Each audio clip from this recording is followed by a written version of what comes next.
Hey, good morning, Anthem, and welcome to chapel. Well, it feels like I haven't sat at this desk and recorded a chapel in a long time because we had spring break, then I recorded a chapel message at my church, and then last week we had testing, and so now, hey, we are back to normal.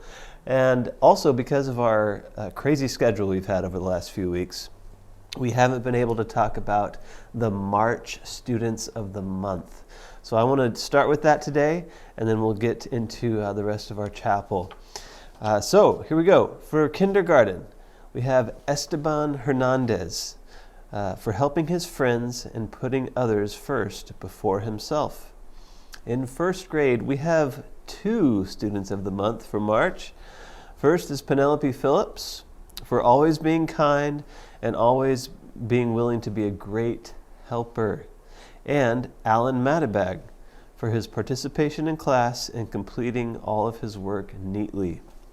In second grade, Sebastian Carrion for trying his best at all times and for his positive attitude. In third grade, we again have 2 Students of the Month. Kaylee Gross for her positive attitude and her willingness to help, and Kara Castro for her positive attitude and again, willingness to help out. In fourth grade, Aliana Torres for her improvement in responsibility and her diligence in her classwork. In fifth grade, Levi Kreitz for his enthusiasm, willing to help others, and his courteous spirit. In sixth grade, Brennan Jones for diligently working on staying focused in class and his willingness to help his peers.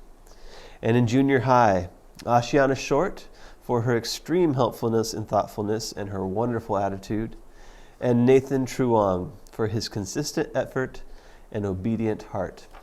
Congratulations to all of our March Students of the Month. Good job and working hard in class each and every day. Well, we're going to get into worship, so let's focus our hearts toward God. Let's worship together, and I'll see you in just a minute.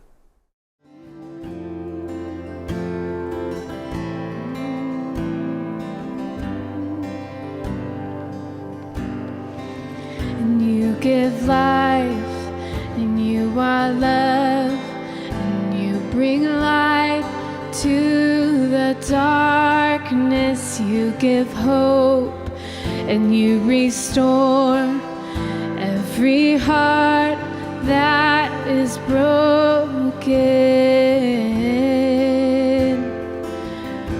Great are you, Lord, and you give life, and you are love, and you bring light to the darkness. You give hope, and you restore every heart that is broken. Great are you, Lord. It's your breath in our lungs, so we pour out our praise. We pour out our praise. It's your breath in our lungs, so we pour out our praise to you only. And great are you, Lord.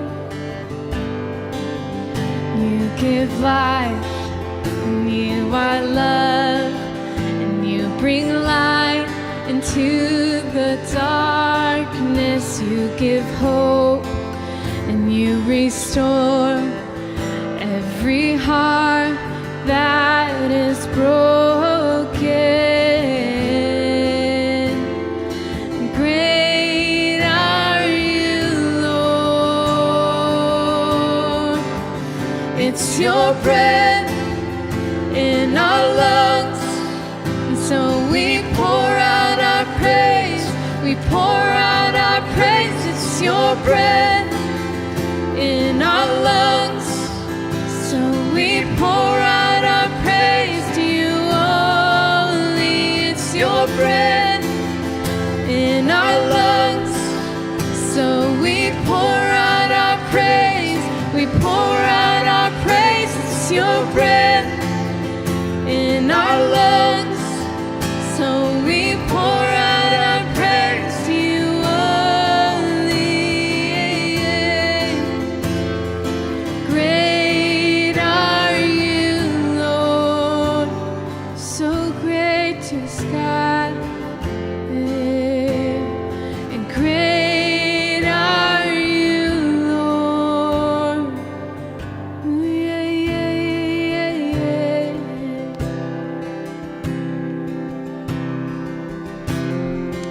Just lift up your name, Jesus.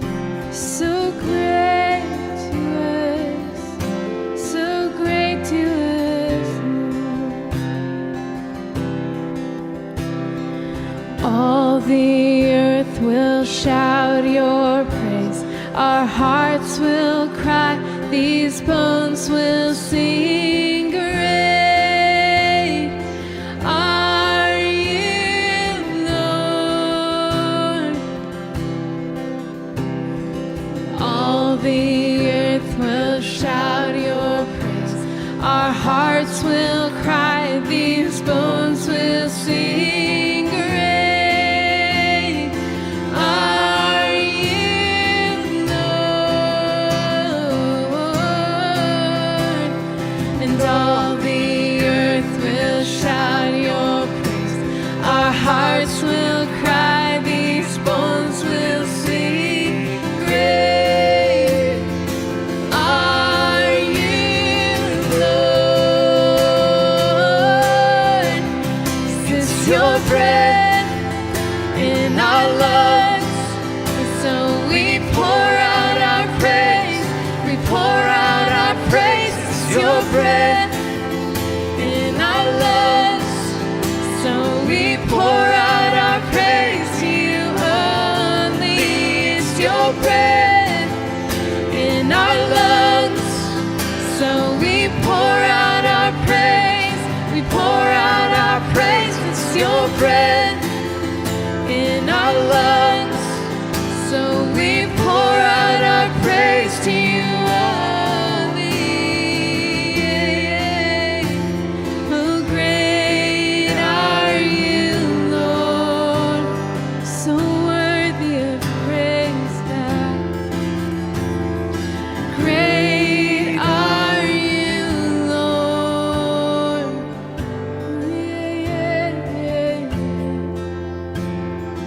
Great are you, Lord. Well, for the next few weeks as we wrap up this school year, I want the final little series of messages during chapel time to focus on what we call the fruit of the Spirit.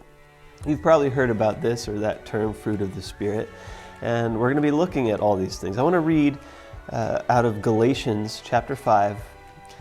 It says, "The Holy Spirit produces a different kind of fruit. It is unconditional love, joy, peace, patience, kindness, goodness, faithfulness, gentleness, and self-control." That's a lot of good things, right?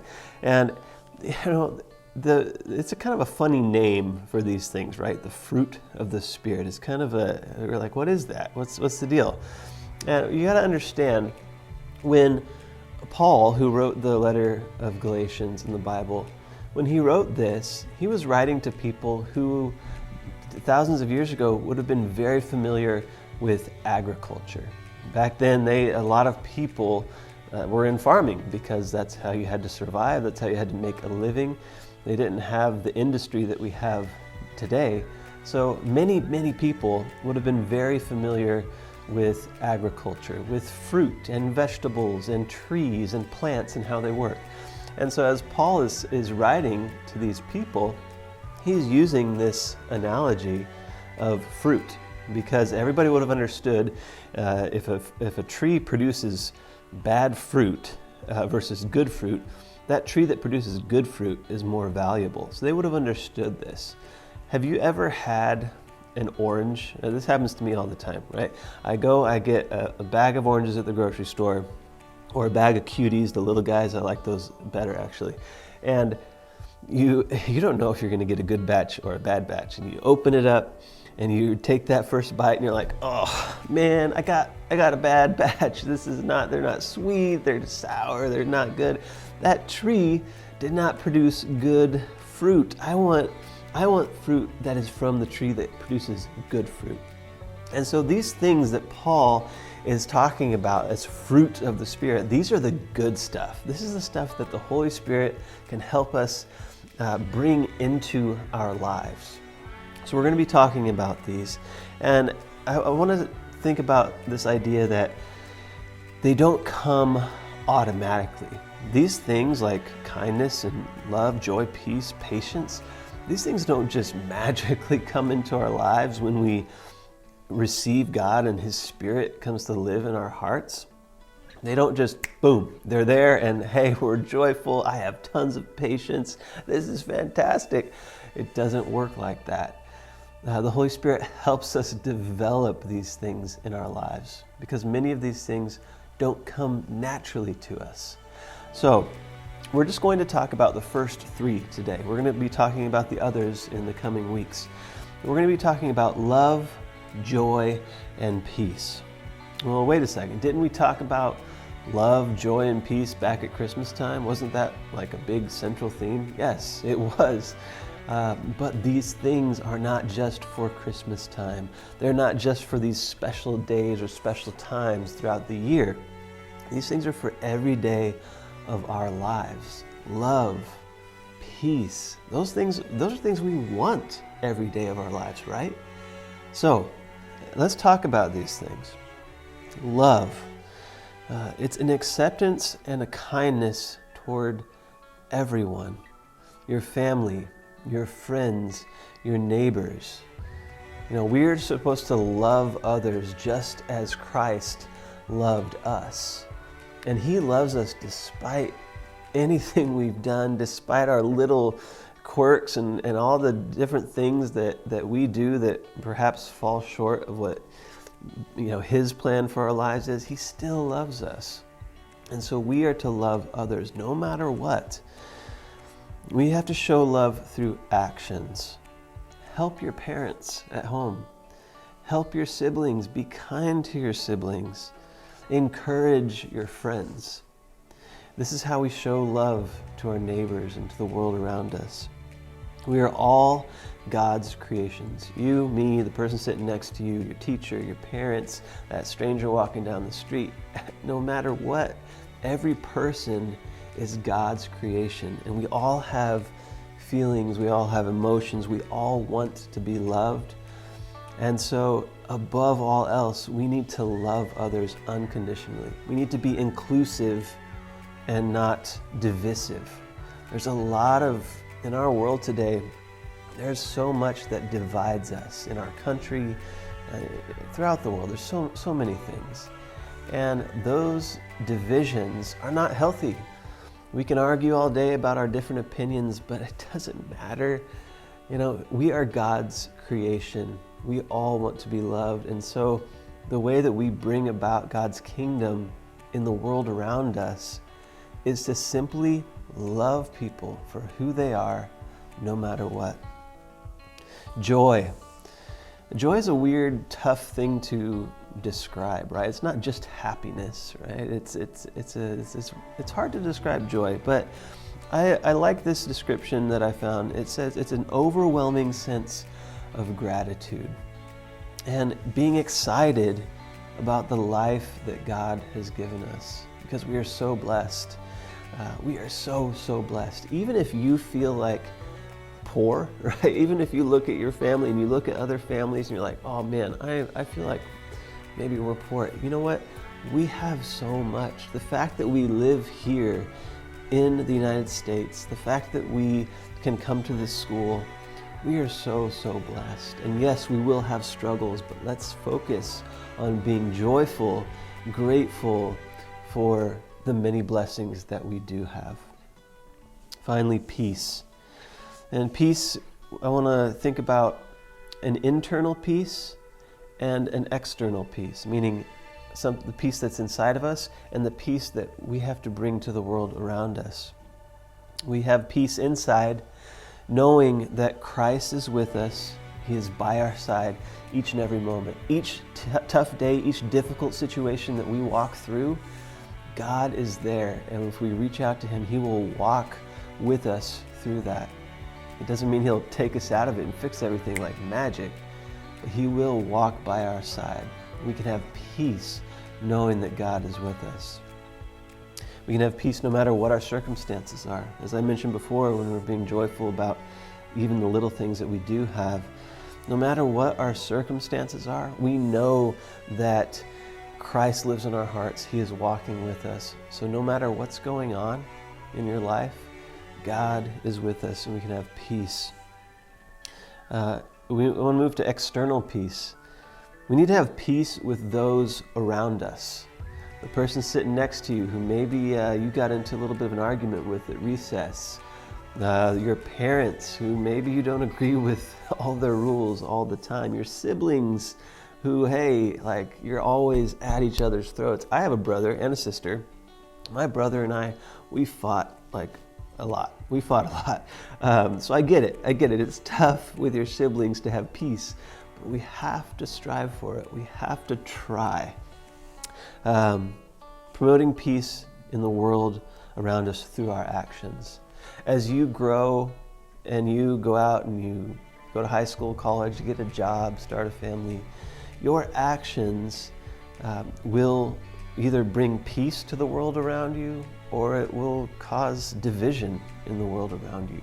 So start now. Start now by choosing little small things so you can get in the practice of bringing peace to the world around us. This is critical. You know, if you're at recess and somebody does something that you don't like, are you going to push them? Are you going to hit them? Are you going to call them a bad name or yell at them? Sometimes that's our natural reaction, right? That's just, it's in us and it's our natural, this is my go-to reaction. But it's not what brings peace and calm and goodness to our social circles, to our classrooms, to the world around us. So practice bringing peace, practice that restraint. And this goes into self-control, which we'll talk about in a couple weeks. But these things, love, joy, and peace, there's so much within all these things to unpack, but I wanted to go over those and let's be thinking about them this week as we think about, let's bring that good fruit into our lives. Let's bring that good stuff, that sweet, sweet, sweet stuff into our lives. Because we don't want to be the sour fruit. We don't want to be the stuff that people just want to toss out. We want to be the good fruit, and we want this good stuff to come into our lives, into the world around us. So let's focus on love. Let's focus on joy. Let's focus on peace in these things this week. All right. Have a great day, and we'll see you soon.